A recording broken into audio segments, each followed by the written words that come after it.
चला संगी मन हमर यूट्यूब चैनल ला सब्सक्राइब करा और सब ला आघू गाना सुने बा घंटी ला बजैहा।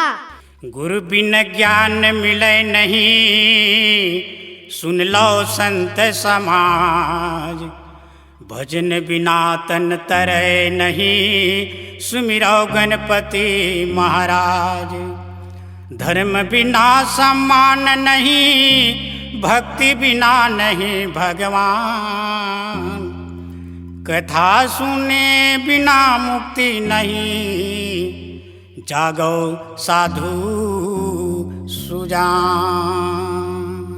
बोल लंबोदर स्वामी महाराज की जय।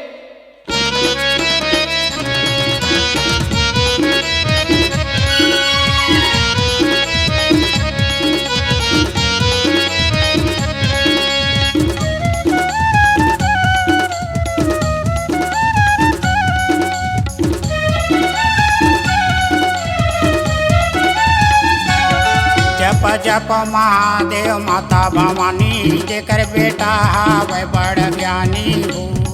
जप जप महादेव माता भवानी, जेकर बेटा हावे बड़ ज्ञानी हो।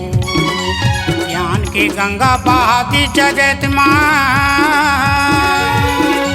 ज्ञान की गंगा बहाती जगत माँ। वेद के लिखे कहानी हो। जप जप महादेव माता भवानी, जेकर बेटा हावे बड़ ज्ञानी हो।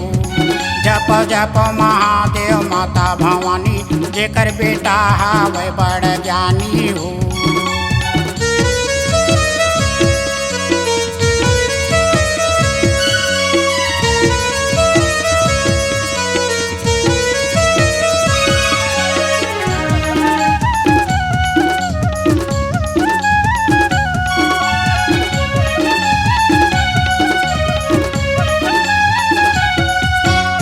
रगले देवता मन फूले बरसावे, पहली चरण के अमृत लपावे।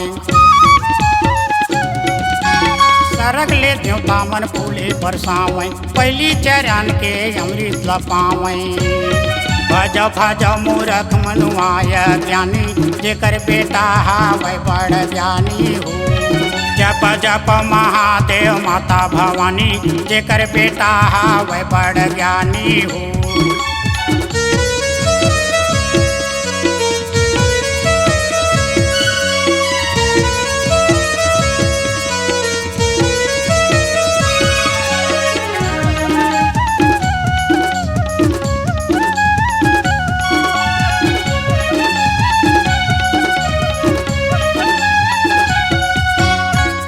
खुरुर घूमे मुसवा में चढ़ के, ओकर ले देवता मन जी बढ़ के।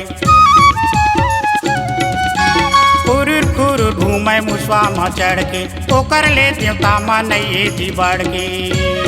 रटौ रटौ रटैया सती रानी, जेकर बेटा हावे बड़ ज्ञानी जी। जप जप महादेव माता भवानी, जेकर बेटा हावे बड़ ज्ञानी हो।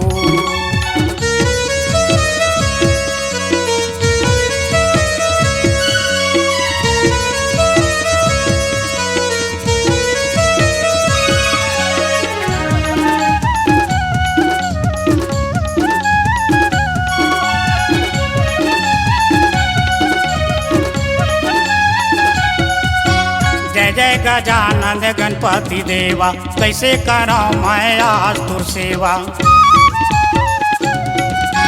जय जय गजानन गणपति देवा, कैसे कराऊं मैं आज तुर सेवा। सुनो सुनो रे भैया भोला हे दानी, जेकर बेटा हावे बड़ ज्ञानी जी। जप जप महादेव माता भवानी, जेकर बेटा हावे बड़ ज्ञानी हो। ज्ञान की गंगा बहाती जगत माँ, ज्ञान की गंगा बहाती जगत माँ। वेद के लिखे कहानी हो। जप जप महादेव माता भवानी, जेकर बेटा हावे बड़ ज्ञानी हो। जप जप महादेव माता भवानी, जेकर बेटा हावे बड़ ज्ञानी हो। जप जप महादेव माता भवानी जेकर बेटा हावै बड़ ज्ञानी हो।